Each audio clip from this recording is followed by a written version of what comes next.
अनमोल वचन अखिल भारतीय संत मत सत्संग के संस्थापक और गृहस्थ में आनंद योग के जनक परम संत महात्मा परम पूज्य श्री यशपाल जी महाराज अर्थात परम पूज्य भाई साहब जी द्वारा प्रतिपादित इन अनमोल वचनों का पालन करना अति आवश्यक है।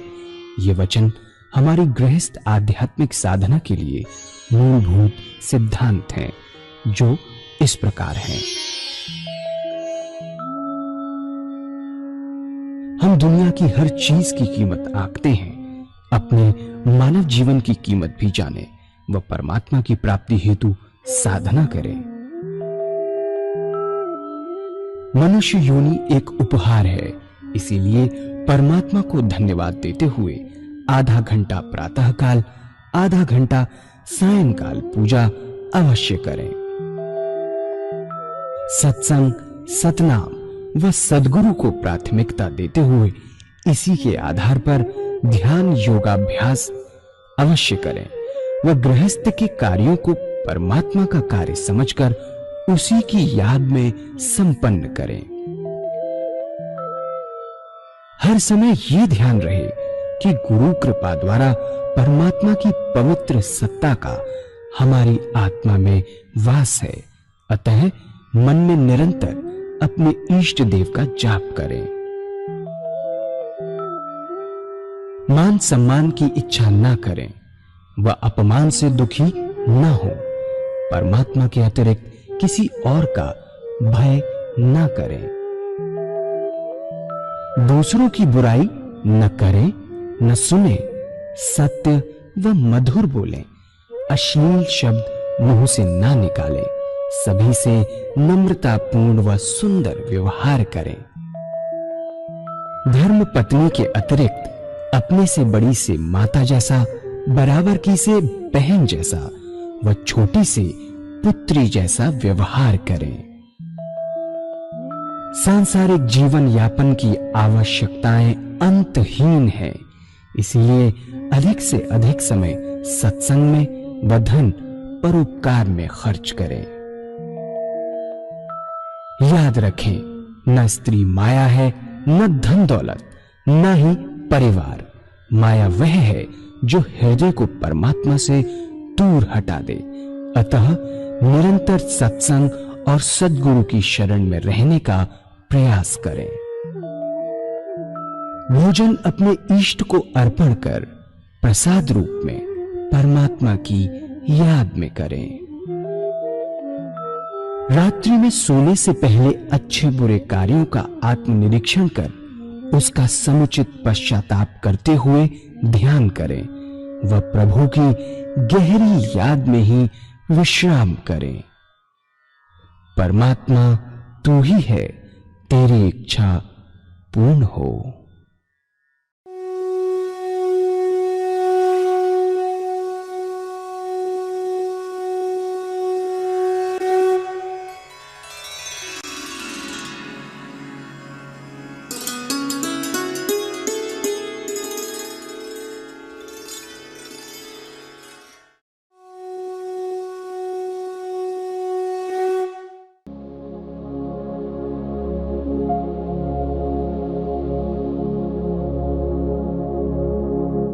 जय सद्गुरुदेव जय पद शरणम श्री स्वरूप चरणों शरणम।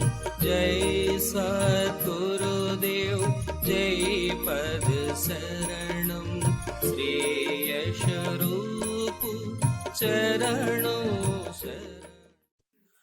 धीरे धीरे हर समय ऐसी स्थिति आपकी बनने लगे कि निरंतर प्रभु की याद हृदय में डूबा रहे। कोई काम आया, उस प्रभु का काम प्रभु की याद में किया जा रहा है। काम खत्म हुआ, उसको अर्पण है, उसकी याद बनी है, एहसास है ईश्वर की याद बनी हुई। तो आपसे बड़ा कोई वैरागी नहीं। सच्चे वैरागी आप हो, इसी दुनिया में है, इसी दुनिया में, इसी संसार में, ग्रस्त के अंदर, लेकिन दुनिया की वस्तु आपको छुएगी नहीं। यही है वैराग। और वैराग आता है अभ्यास से, त्याग से वैराग नहीं आता। वैराग आता है अभ्यास से, जो समस्त साधन करने की पद्धति आपको बतलाई कि कैसे भोजन करें, कैसे सोएं, कैसे दातन करें, कैसे कुल्ला करें, कैसे मंजन करें, कैसे स्नान करें, कैसे ईश्वर की याद निरंतर बनाए रखें। जैसे जैसे इस अभ्यास बढ़ता चला जाता है, जैसे जैसे आपके हृदय में निरंतर परमात्मा की याद कायम होती चली जाती है, वैसे आपका ध्यान बढ़ता चला जाएगा। रहते हैं इसी दुनिया में, इसी संसार में, बच्चों के बीच, दफ्तर में, लेकिन आपके वैराग की अवस्था बढ़ती चली जाती है। आप सच्चे वैरागी बन जाते हैं। इसलिए कबीर साहब ने कहा है कि ग्रह उजाड़ एक सम लेखो, भाव मिटाऊं दूजा। चाहे उसे महल में सुलाइए, चाहे झोपड़ी में, कोई फर्क नहीं पड़ता। एक सुंदर किस्सा आपके लिए याद हो आया। एक फकीर था, एक राजा था, उसका महल था, बीच में सड़क थी, दूसरी किनारे पर फकीर की झोपड़ी थी। झोपड़ी में रहता, राजा के उठते बैठते उस फकीर की ओर निगाह हो जाती, बड़ा सोचता कि बेचारा बड़ा दुखी है, टाट पर सोता है, टाट पर बैठता है, लंगोट बांट कर रहता है। सर्दी का मौसम आया, एक दिन बहुत ठंड पड़ रही थी, बहुत ठंड, बहुत सर्दी। राजा अपने महल में आया, सारे हीटर्स चालू करा दिए उसने। उसके बाद पतली पतली रजाइयां, एक रजाई, दो रजाई, यहां तक नंबर 20-22 तक पहुंचा। एक के ऊपर दूसरी रजाई पड़ती रही। बादशाह की निगाह सामने फकीर की झोपड़ी में गई तो क्या देखता है, उस फकीर ने एक लक्कड़ में आग लगाई हुई है, लक्कड़ के सामने बैठा मस्त है ध्यान में। राजा ने सोचा आज फकीर कितनी परेशानी में होगा। ठंड के कारण थोड़ी देर बाद राजा को भी नींद आ गई और इसे भी होश नहीं रहा। उसके बाद कि हीटर चालू है कि नहीं, ठंड है कि नहीं। थोड़ी देर बाद फकीर को भी नींद आ गई, वह भी लक्कड़ के पास लेट गया। एक टाट बिछा हुआ था, दूसरा ओढ़ा, सो गया। लक्कड़ कब बुझा उसे क्या पता, उसे भी नींद आ गई। जब सुबह राजा उठा, महसूस एक बार नीचे देखता है कि टाट पर वो फकीर जो है सोया हुआ है, एक टाट ओढ़े हुए है, वह लक्कड़ भी बुझा हुआ है। उसने अपनी बेटी से पूछा कि वह लक्कड़ भी बुझ गया। ताज्जुब इस बात का है कि उसे नींद कैसे आ गई, बड़ा भागा है, पर सो कैसे गया। ताज्जुब इस बात का है नींद कैसे आ गई। बेटी जिसकी सात्विक प्रवृत्ति थी, उसने कहा राजा साहब आप बुला लीजिए, बुला के पूछ लीजिए कि कैसे सो गया। बुलाने के लिए चौकीदार भेज दिया। चौकीदार गया और कहा आपको राजा साहब ने याद किया है। वह उठा और कहा मैं अभी 1 घंटे बाद आऊंगा। 1 घंटे बाद राजा साहब की खिदमत में हाजिर हो जाऊंगा। वह चौकीदार गया और बताया कि वह 1 घंटे बाद आएगा। राजा को बड़ा गुस्सा आया कि मैंने बुलाया था, फौरन भागना चाहिए था, कहता है 1 घंटे बाद आएगा। बेटी ने कहा कि महाराज ठीक ही है, अभी उठा है, शौच जाएगा, मुंह हाथ धोएगा, दातन कुल्ला करेगा, तभी तो आएगा, टाइम तो लगेगा। राजा शांत हो गया। 1 घंटे बाद राजा धोकर वह फकीर आया, आकर बैठा, महल में पहुंचा। बेटी ने दरवाजा खोला, बुलाकर अंदर बैठा लिया। राजा ने उससे प्रश्न किया कि रात कैसी कटी। उस फकीर ने जवाब दिया कि कुछ तेरे से अच्छी और कुछ तेरे जैसी, कुछ तुझसे अच्छी और कुछ तेरे जैसी। तो इतनी सर्दी, बादशाह को, राजा को बड़ा गुस्सा आया कि कुछ तेरे जैसी और कुछ से अच्छी, इतनी सर्दी, इतने हीटर्स चालू, रजाइयां, तब तो सर्दी गई नहीं। टाट पे पड़ा सुकोड़ रहा था, कहता तुझसे कुछ अच्छी है कुछ तेरे जैसी। बड़ा गुस्सा आया, उसने कहा भाई अच्छी कैसे कटी और मेरी जैसी कैसी कटी।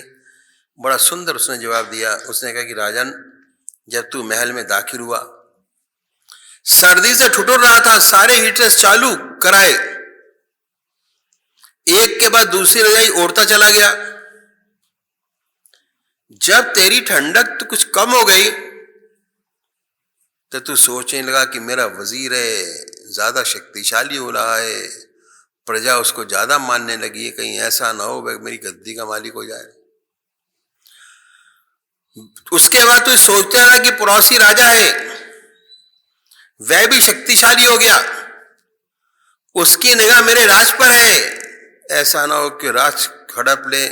तो इन विचारों में पड़ा था। उस समय मैं लक्कड़ के सामने बैठा परमात्मा का चिंतन कर रहा था।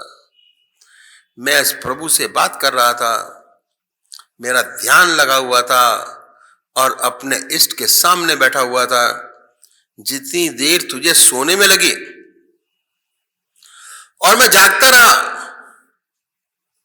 मेरी रात तुझसे अच्छी कटी। जब तू सो गया तो तुझे क्या पता कि हीटर्स चालू है या नहीं, और मुझे क्या पता कि लक्कड़ जलाए कि नहीं। ये समय तुझ जैसा कटा। तो जो संत है जिनका हृदय परमात्मा में लगा रहता है, उन्हें इस बात का अंतर नहीं पड़ता कि वे कैसे रहते हैं। उनका प्रभु चिंतन बना रहता है, दुख में भी सुख में भी निरंतर ईश्वर की याद में लगे रहते हैं और आत्मा के आनंद को चूसते रहते हैं। ये बात करीब सारों ने दर्शाई है कि ग्रह उजाड़ एक सम लेखों, भाव मिटाऊं दूजा। आगे और सुंदर कहते हैं, कबीर साहब कहते हैं, आंख न मूंदऊं कान न रूंदऊं तने कष्ट नहीं धारऊं, खोले नैन पहचानऊं हंस सुंदर रूप निहारऊं। बहुत सुंदर। आंख न मूंदऊं कान न रूंदऊं तने कष्ट नहीं धारऊं, खुले नैन पहचानऊं हंस सुंदर रूप निहारऊं। ये साधन अपने ग्रस्त का बड़ा सुंदर। जब ईश्वर की याद में बैठिए, आराम से बैठो, कभी मानसिक खींचातानी मत करिए, आनंदमयी अवस्था बनाइए। जब ईश्वर की याद में बैठते हैं, पूजा में बैठते हैं, ध्यान में बैठते हैं, तो आनंदमयी रिलैक्स पोस्चर बना के बैठिए। सोचिए समय ऐसा है कि प्रभु के चरणों में विश्राम चाहता हूं। ध्यान भी नहीं चाहिए, सच्चे विश्राम के मायने ध्यान है। जब आप प्रभु के चरणों में विश्राम करेंगे, सभी विचारों से खाली रहेंगे,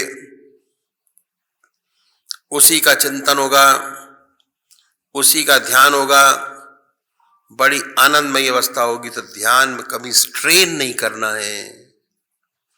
अगर ध्यान नहीं लगता तो कोई बात नहीं, उस स्थान पर जाके बैठिए जहां पर ध्यान योग कराया जाता हो, अपने आप लगना शुरू हो जाएगा।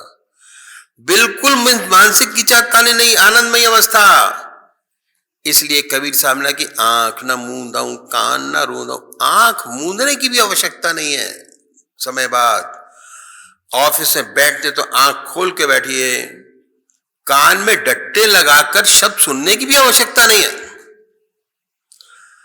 बहुत से लोग कानों में अंगूठा लगाकर आज्ञा चक पर उंगली रखकर अभ्यास करने की कोशिश करते हैं, मन सभी आरत बनाते हैं कि आज्ञा चक पर कैसे भी मन सभी स्पंदन हो जाए। पर इसका ताल्लुक तो अंदरूनी है, इंटरनल है, चित्त की एकाग्रता से है। जैसे जैसे चित्त की एकाग्रता होती चली जाती है, स्वतः आज्ञा चक पर स्पंदन अपने आप होता चला जाता है। इसलिए कबीर साहब कहते हैं कि आंख न मूंदऊं कान न रूंदऊं तने कष्ट नहीं धारऊं, खुले नैन पहचानऊं हंस सुंदर रूप निहारऊं। आंख खोलकर निरंतर उसके दर्शन करता है, हर समय उसका हुजूरी अगाई एक क्षण के लिए भी उससे दूर नहीं होती। ऐसी सुंदर अवस्था बन जाती है।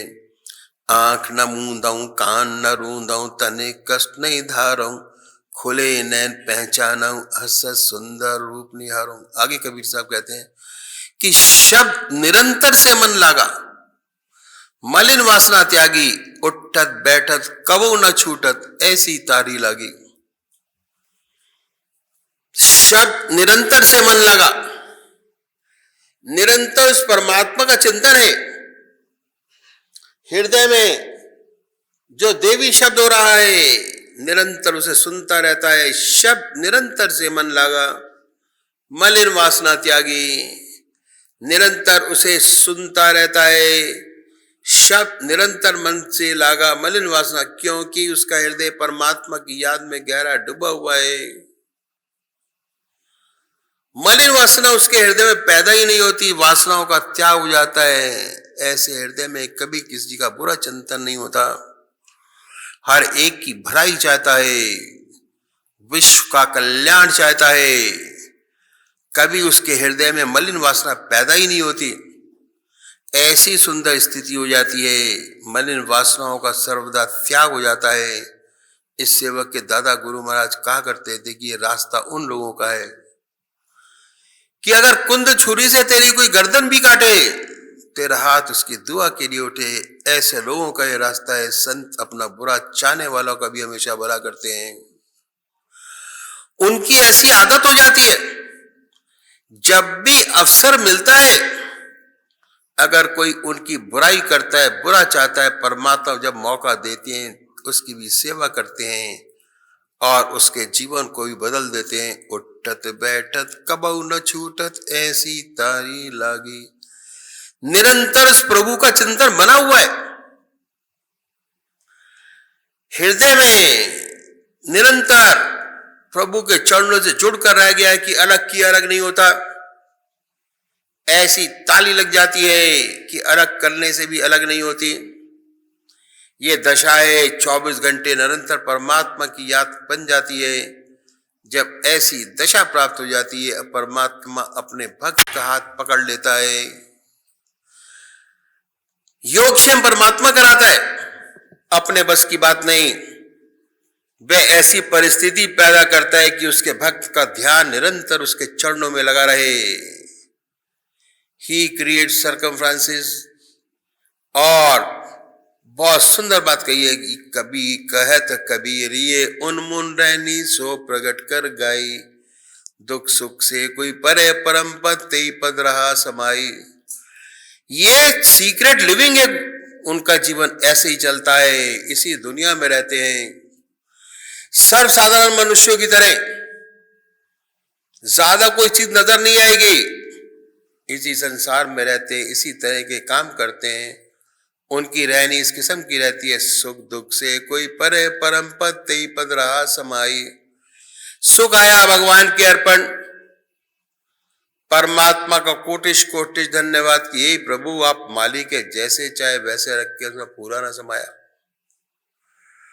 परमात्मा की ओर और अधिक झुकता है, ईश्वर की गहरी याद में। और प्रभु तेरी बड़ी निराली शान है, जैसा चाहे वैसे रखे। दुख आया, परमात्मा के चरणों को और कस के पकड़ता है। मन में विचार पैदा आता है, कोई ना कोई कमी जरूर रह गई, कोई दोष इसकी भक्ति में पैदा हो गया। भगवान शायद चिता रहे हैं, ईश्वर के चरणों को और गहरा कस के पकड़ता है। और अधिक ध्यान, दुख में भी और सुंदर ध्यान बनता है और बहुत वक्त उस ध्यान की अवस्था में बड़ी बड़ी मंजिलें तय करता है। तो उसका सुख भी, उसका दुख भी आनंद में बदल जाता है, क्योंकि परमात्मा के चरणों को और कस के पकड़ता है। उसके बाद ये अनुभव होता है कि इस दुख से क्या गुल खिला, क्या लाभ हुआ, क्या फायदा हुआ।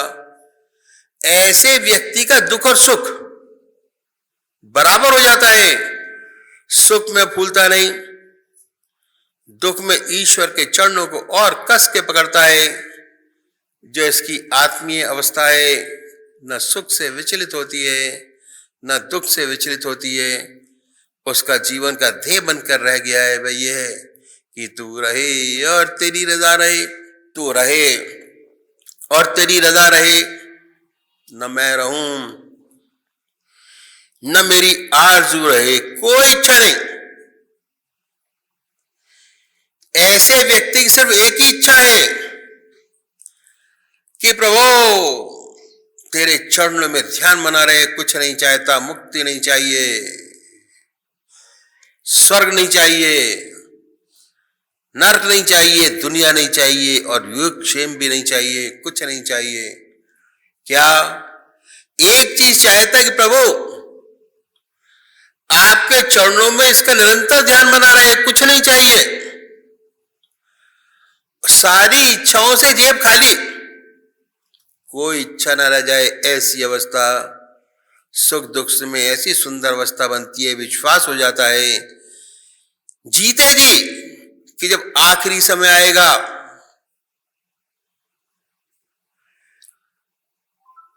तो उस परमात्मा की याद बनी रहेगी। वेद भगवान ने कहा है कि जो व्यक्ति मुझे याद करते करते अपना शरीर फूल की तरह छोड़ता है, मुझे पाता है, जरूर ज्योति से ज्योति एकाकार होगी,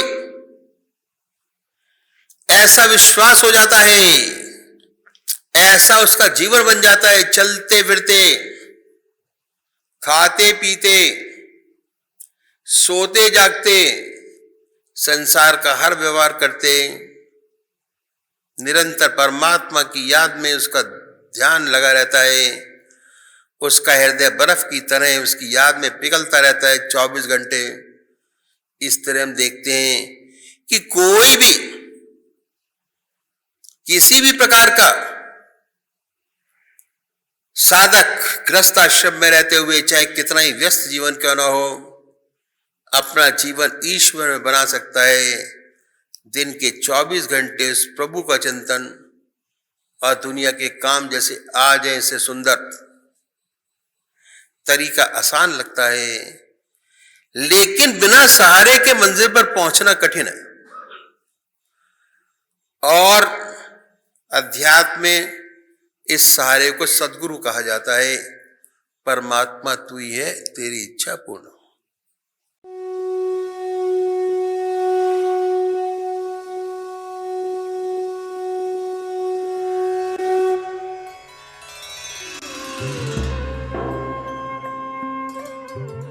ध्यान योग के कार्यक्रम आनंद योग से निशुल्क जुड़ने के लिए संपर्क करें 9810239677।